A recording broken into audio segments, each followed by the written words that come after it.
ഇസ്ലാമിക കാഴ്ചപ്പാടിൽ മനുഷ്യനെന്ന നാം പാരിസ്ഥിതികമായിട്ട് നിർവഹിക്കേണ്ടതായിട്ടുള്ള നിലപാടുകൾ, കാഴ്ചപ്പാടുകൾ എങ്ങനെ ആയിരിക്കണം എന്നത് നമുക്ക് വ്യക്തമാകുന്നത് മറ്റു ആധുനിക കാഴ്ചപ്പാടുകളിലും മറ്റു മതങ്ങളിലുമെല്ലാം അവർ മനുഷ്യനോട് നിർവഹിക്കുന്നതായിട്ടുള്ള പരിസ്ഥിതിയെ നിങ്ങൾ എന്ത് ചെയ്യണമെന്ന് പറയുന്ന നിലപാടുകളെ മനസ്സിലാക്കുമ്പോഴാണ്. യുഎൻയുടെ റിപ്പോർട്ട് അനുസരിച്ച് ഒരു നല്ല പരിസ്ഥിതി ഒരു മനുഷ്യൻ സൃഷ്ടിക്കുന്നത് ഈ കാണുന്ന ചുറ്റുപാടും അതിന്റെ പ്രകൃതിയുമെല്ലാം അതിൻ്റെ അകത്തും പുറത്തുമൊക്കെ വളരെ സ്വാസ്ഥ്യമായിട്ട് അവൻ അതിനെ നിലനിർത്തുന്നു. അതിൻ്റെ പ്രകൃതിയെ നിലനിർത്തുമ്പോഴാണ് ഒരു നല്ല പരിസ്ഥിതി രൂപപ്പെടുത്തുന്നത്. ഒരു മനുഷ്യൻ മറ്റൊരു മനുഷ്യനോട് അവൻ സ്വസ്ഥമായ രീതിയിൽ അവൻ്റെ പ്രകൃതിയെ നിലനിർത്താൻ അവൻ സഹായിക്കുമ്പോൾ അവിടെ ഒരു നല്ലൊരു മാനുഷികമായിട്ടുള്ളൊരു നല്ല പരിസ്ഥിതി രൂപപ്പെടുന്നു. മറ്റു ജന്തു മൃഗാദികളാണെങ്കിലും അവയുടേതായിട്ടുള്ള പ്രകൃതിയിൽ അവ നിലനിർത്താൻ നാം സ്വാസ്ഥ്യതമായിട്ട് നിലനിർത്താനുള്ള കാര്യങ്ങൾ ചെയ്യുമ്പോൾ ആണ് ഒരു നല്ല ഒരു പാരിസ്ഥിതിക ആവാസ വ്യവസ്ഥ തമ്മിൽ രൂപപ്പെടുന്നത് എന്ന് യുഎൻയുടെ റിപ്പോർട്ട് അനുസരിച്ച് മനസ്സിലാക്കാൻ കഴിയും. ഇവിടെയാണ് ഇസ്ലാം വ്യതിരിക്തമായി മാറുന്നത്. ഇത്രമേൽ പരിസ്ഥിതിയെ മൂല്യവത്താക്കുന്ന ഒരു മതം ഞാൻ റെഫർ ചെയ്തിട്ട് കണ്ടിട്ടില്ല എന്ന് ഞാൻ ഉണർത്തുകയാണ്. അതായത് ഇസ്ലാമിന്റെ കർമ്മശാസ്ത്രപരമായിട്ടുള്ള നിലപാടുകളാണെങ്കിലും തിരുനബി സല്ലല്ലാഹു അലൈഹി വസല്ലം തങ്ങളുടെ ചര്യകളാണെങ്കിലും ഖുർആനിക ഭാഷ്യമാണെങ്കിൽ പോലും ഇവിടെയെല്ലാം ഇസ്ലാം നിർവഹിക്കുന്നത് പ്രകൃതിപരമായിട്ട് ഇസ്ലാം പ്രകൃതിയോട് ഇണങ്ങുന്ന ഒരു ഓരം പറ്റി അല്ല. അതിനോട് ഇസ്ലാം തന്നെയാണോ പ്രകൃതി എന്ന് തോന്നുന്ന രീതിയിൽ അല്ല, പ്രകൃതി തന്നെയാണോ ഇസ്ലാം, രണ്ടും പൂരണങ്ങളാണ് എന്ന രീതിയിലേക്ക് നാം ചിന്തിച്ചെത്തുന്ന രീതിയിലാണ് ഇസ്ലാമിൻ്റെ കാഴ്ചപ്പാടുകളും എല്ലാം മനുഷ്യനോട് താക്കീത് നൽകുന്നത്. നമുക്കറിയാം, ഒരു ചെറിയ ഉദാഹരണം പറയുകയാണെങ്കിൽ, ഒരു വഴിയിൽ കിടക്കുന്ന തടസ്സം, ഒരു മുള്ള്, ആ മുള്ള് നീക്കുക എന്ന് പറയുന്ന കർമ്മം വളരെയേറെ ചെറിയ ഒരു കാര്യമാണെങ്കിലും പാരിസ്ഥിതികമായിട്ടൊരു ആവാസ വ്യവസ്ഥയെ തുല്യമാക്കുന്ന രീതിയാണ്.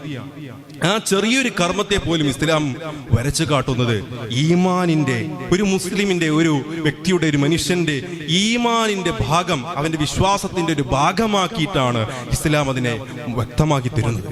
അതായത് അത്രയും വലിയൊരു സ്ഥാനം, ഒരു വലിയൊരു പോയിന്റിലേക്ക് ഇസ്ലാം ആ ചെറിയൊരു കർമ്മത്തെ പോലും, അതായത് പാരിസ്ഥിതിക ആവാസ വ്യവസ്ഥ സംരക്ഷണത്തിലേക്ക് അത്രത്തോളം വഴിവെറ്റുന്ന രീതിയാണ് ഇസ്ലാമിനുള്ളത്.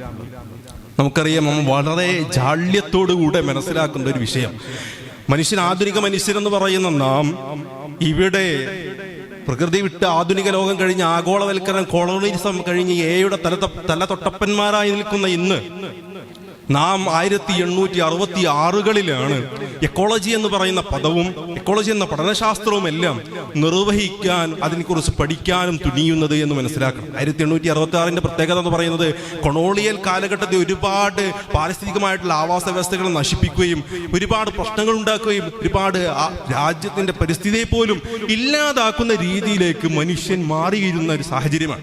അന്ന് മുതലാണ് ആധുനിക ലോകം എന്ന് പറയുന്ന നാം, ആധുനിക മനുഷ്യരെന്ന് പറയുന്ന നാം എക്കോളജി എന്ന പഠനം പദത്തെ പോലും സങ്കല്പിക്കുന്നത്, മനസ്സിലാക്കുന്നത്. അതിനു മുമ്പ് തന്നെ നമുക്കറിയാം കർമ്മശാസ്ത്രത്തിന്റെ നിലപാടുകൾ. ഒരു മനുഷ്യൻ നിസ്കരിക്കുകയാണ്, അള്ളാഹുവിന് വേണ്ടി ആരാധന നിർവഹിക്കുന്ന മനുഷ്യൻ യുദ്ധവേളയിലാണെങ്കിൽ പോലും അവന്റെ നിസ്കാരത്തിൽ തുടർന്നുകൊണ്ടേയിരിക്കണം. അവൻ യുദ്ധം ചെയ്യുകയും അതിനോടൊപ്പം നിസ്കരിക്കുകയും ചെയ്യണം. ആ നിസ്കാരം ഉപേക്ഷിക്കാനും പറഞ്ഞിട്ടില്ല. പക്ഷേ ഒരു മനുഷ്യൻ അല്ലെങ്കിൽ ഒരു മൃഗം, ആ മൃഗം മരണത്തിന്റെ കൈവരിക്കുന്ന രീതിയിലേക്ക് അത് നടന്നു പോകുന്ന ഒരു സാഹചര്യമാണെങ്കിൽ ആ മനുഷ്യൻ അവിടെ നിസ്കരിക്കുന്ന ഒരു മനുഷ്യൻ അവന്റെ നിസ്കാരം അവിടെ ഉപേക്ഷിച്ചുകൊണ്ട് ആ മൃഗത്തെയോ ആ മനുഷ്യനെയോ അവിടെ സംരക്ഷിക്കേണ്ട കർമ്മം ചെയ്യണമെന്ന് പറയുന്ന ഇത്രമേൽ കർമ്മശാസ്ത്രപരമായിട്ട് നോക്കുകയാണെങ്കിൽ പരിസ്ഥിതിയുടെ ഒരു ചെറിയൊരു കണികയെ പോലും സംരക്ഷിക്കണമെന്ന് പറയുന്ന രീതിയിലുള്ള കർമ്മശാസ്ത്രത്തിന്റെ നിലപാടുകൾ എത്രയോ മനോഹരമായിട്ടാണ് നമുക്ക് മുന്നിൽ അവതരിപ്പിക്കുന്നത്. പ്രിയപ്പെട്ടവരെ, നമുക്കറിയാം, ഇന്ന് ഈ ലോകത്ത് നാം ഓരോ ദിവസവും കടന്നു പോകുമ്പോൾ 500-ലധികം വരുന്ന ജീവജാലങ്ങൾ വംശനാശത്തിന്റെ ഭീഷണിയിലേക്ക് അല്ലെങ്കിൽ വംശനാശം സംഭവിച്ചുകൊണ്ടിരിക്കുകയാണെന്നാണ് റിപ്പോർട്ട് പറയുന്നത്. അതുപോലെ തന്നെ ആമസോൺ കാടുകളിലേക്ക് നോക്കുകയാണെങ്കിൽ ആയിരക്കണക്കിന് ജന്തുജാലങ്ങൾ നശിച്ചുകൊണ്ടിരിക്കുകയാണ്. ഇവിടെയാണ് നാം നമ്മുടെ വലിയൊരു നിലപാടുകൾ, നമ്മുടെ ഇസ്ലാമിന്റെ കാഴ്ചപ്പാടുകൾ മനസ്സിലാക്കേണ്ടത്. പ്രിയപ്പെട്ടവരെ, ഇതിനെക്കുറിച്ച് പഠനം നടത്തുകയും ആധുനിക മനുഷ്യൻ ഇതിനെപ്പറ്റി പഠനം നടത്തുകയും നമുക്കതിന് പഠനം നടത്തുകയും ഡയഗ്രാമുകൾ സൃഷ്ടിക്കുകയും അതിങ്ങനെ പ്രദർശിപ്പിക്കുകയും അല്ലാതെ ഇതിനൊരു കൃത്യമായ നിലപാട് സ്വീകരിക്കാൻ ഇതുവരെയും ആധുനിക മനുഷ്യന് സാധിച്ചിട്ടില്ല എന്നത് വളരെയേറെ ചിന്തിപ്പിക്കേണ്ട ഒരു കാര്യമാണ്. ഇവിടെയാണ് ഇസ്ലാം അതിന്റെ കർമ്മശാസ്ത്രത്തിൽ ഈ പറയുന്ന പക്ഷിയും മൃഗങ്ങളുമെല്ലാം അവിടെ അതിന്റെ ജീവന്റെ അറ്റുപോകുന്ന വിഷയത്തിലേക്ക് കടന്നു പോവുകയാണെങ്കിൽ അവന്റെ നിസ്കാരം ഉപേക്ഷിച്ചുകൊണ്ട് അതിനെ സംരക്ഷിക്കണമെന്ന് പറഞ്ഞ ഒരു കൃത്യമായിട്ട് അതിനപ്പുറം ഒരുപാട് മസാലകൾ നമുക്ക് ഉദാഹരണമായിട്ട് നമുക്ക് കാണിക്കാൻ കഴിയുന്നതാ ഒരു കാര്യമാണ്. നമുക്കറിയാം, ജാബിർ റളിയല്ലാഹു അൻഹുവിന്റെ ചരിത്രം. ജാബിർ റളിയല്ലാഹുവിനോട് നബി സല്ലല്ലാഹു അലൈഹി വസല്ലം തങ്ങൾ പറയുന്നുണ്ട്, ജാബിറേ, ഈ പറയുന്ന വെള്ളത്തിൽ നീ വുളു എടുക്കണം. ഈ വെള്ളത്തിൽ വുളു എടുക്കുമ്പോൾ നിനക്ക് ആവശ്യമായിട്ടുള്ള വെള്ളമാണ് നീ ഉപയോഗിക്കേണ്ടത്, അതിനപ്പുറമേ നീ ഉപയോഗിക്കരുതെന്ന് പറയുമ്പോൾ മനസ്സിലാക്കണം, ഇസ്ലാം എന്ന് പറയുന്നത് ഈ പ്രകൃതിയെ സംരക്ഷിക്കാനും പരിസ്ഥിതിയെ സംരക്ഷിക്കാനും മനുഷ്യനോട് കാണിക്കുന്ന താക്കീതുകളും മനുഷ്യനോട് പറയുന്നതായിട്ടുള്ള വ്യക്തമായിട്ട് അതിനെ സംരക്ഷിക്കേണ്ട രീതിയും പഠിപ്പിക്കുന്ന ഒരു മതമാണ് എന്നതിൽ നിന്ന് മനസ്സിലാക്കാൻ കഴിയും. അല്ലാഹു സുബ്ഹാനഹു വ തആല വളരെ സ്പഷ്ടമായിട്ടാണ് ഖുർആനിൽ നമുക്കതിന് ഒരു ഉദാഹരണം പറയാം. വളരെ സ്പഷ്ടമായിട്ട് ഖുർആനിൽ പറയുന്നുണ്ടല്ലോ. സൂറത്തുൽ ബഖറയുടെ ഭാഗത്ത് അല്ലാഹു തആല മലക്കുകളോടായി പറയുന്നുണ്ട്, ഞാൻ ഈ ലോകത്ത് ഒരു പ്രതിനിധിയായി അയക്കുന്നു. ഈ പ്രതിനിധി എന്നതിന് തഫ്സീറായിട്ട് പറയുന്ന ഭാഗങ്ങളെല്ലാം നമുക്കറിയാം. തഫ്സീറുകളിൽ പറയുന്നത് മനുഷ്യനെ, ഈ അഖണ്ഡമായ ലോകത്ത് ആയിരക്കണക്കിന് ജന്തുജാലങ്ങളുണ്ടെങ്കിലും മനുഷ്യനെ മാത്രം അല്ലാഹു തആല സൂചിപ്പിച്ചത് ഈ ഈ പറയുന്ന ഭൂമിയെ തുലനം ചെയ്ത് നിലനിർത്താൻ അതിനെ ഉത്കൃഷ്ടനായിട്ടുള്ള മനുഷ്യനാണ് സാധിക്കുക. അതേ സൂറത്തിൽ തന്നെ തൊട്ടപ്പുറത്ത് പറയുന്നുണ്ട്, ഇതിന് സംരക്ഷണത്തിനപ്പുറം നാം ചൂഷണം ചെയ്യുമെന്ന് അല്ലാഹു തആല വ്യക്തമാക്കിയിട്ടുള്ളത് കൊണ്ട് തന്നെ അല്ലാഹു തആല പറയുന്നത് അതേ സൂറത്തിൽ, ഞാൻ ഈ പറയുന്ന ഭൂമിയിൽ ഒരുപാട് ജന്തുജാലങ്ങളെ കൃത്യമായിട്ടാണ് നിലനിർത്തിയിട്ടുള്ളത്, അവിടെ നിനക്ക് കൈകടത്താൻ പറ്റൂല എന്ന് പറയുന്ന ആയത്തുകളിൽ മനസ്സിലാക്കുന്നത് നാം ഒരിക്കലും ഈ പറയുന്ന ജന്തുജാലങ്ങളെ സംരക്ഷിക്കണം, അതിനെ നാം എന്ത് ചെയ്യരുത്, അതിനെതിരായിട്ട് പ്രവർത്തിക്കരുത്, സംരക്ഷണം നൽകണമെന്ന് പറയുന്ന വ്യക്തമായിട്ടുള്ള ആയത്തുകൾ ഇതിൽ നിന്നും നമ്മൾ മനസ്സിലാക്കാൻ കഴിയും. നമുക്കറിയാം, ഇന്ന് കേരളത്തിൽ ഏറ്റവും കൂടുതൽ ഉപയോഗിച്ചു കൊണ്ടിരിക്കുന്ന ഇലക്ട്രോണിക് ഉപകരണത്തിന്റെ പേരാണ് AC എന്ന് പറയുന്നത്.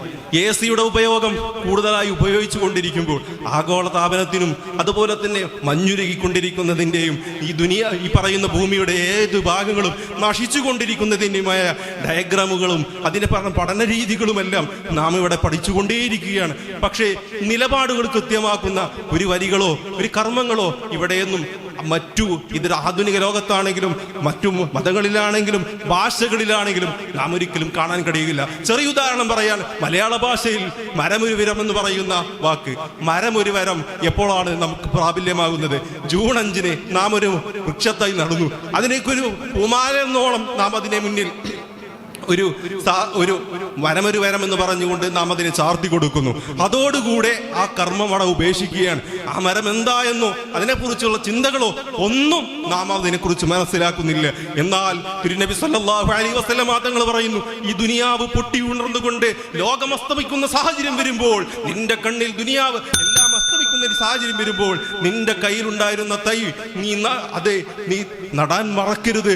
അപ്പോഴും പാരിസ്ഥിതികമായിട്ടുള്ള സംരക്ഷണം നീ നിർവഹിക്കാൻ അർഹനാണ് എന്ന് പറയുന്ന തിരുനബിയുടെ അരുൾപ്പാട് എത്രത്തോളം മനുഷ്യനും പരിസ്ഥിതിയുമായി ബന്ധപ്പെടുത്തിയിരിക്കുന്ന കാര്യങ്ങളാണ്. കർമ്മങ്ങളെ നാം ജീവിതത്തിലേക്ക് കൊണ്ടുവരുന്നതാണ് ഇസ്ലാം എന്ന് മനസ്സിലാക്കുന്നു. മറ്റു മതങ്ങളോ മറ്റു സാഹചര്യങ്ങളോ ആധുനിക ലോകമോ ഒരിക്കലും നമ്മുടെ ജീവിതമാക്കി പരിസ്ഥിതിയെ സംരക്ഷിക്കുന്നതിലേക്ക് മാറിയിട്ടില്ല. ഇസ്ലാമാണ് അതിനൊരു വ്യക്തമായിട്ടുള്ളൊരു മതം എന്ന് മനസ്സിലാക്കുന്നു. ഇന്ന് മറച്ചുകൊണ്ട് എൻ്റെ വാക്കുകൾക്ക് വിട, നാം പരിസ്ഥിതി സംരക്ഷണത്തിന്റെ ഒരു നല്ലൊരു ഉദാഹരണമായി മാറണം, ഇസ്ലാമിക അതിന് ഉയർത്തി കാണിക്കുന്ന ഒരു ഉദാഹരണമാക്കണം എന്ന് മാത്രം പറഞ്ഞുകൊണ്ട് ഞാൻ എൻ്റെ വാക്കുകൾക്ക് വിട.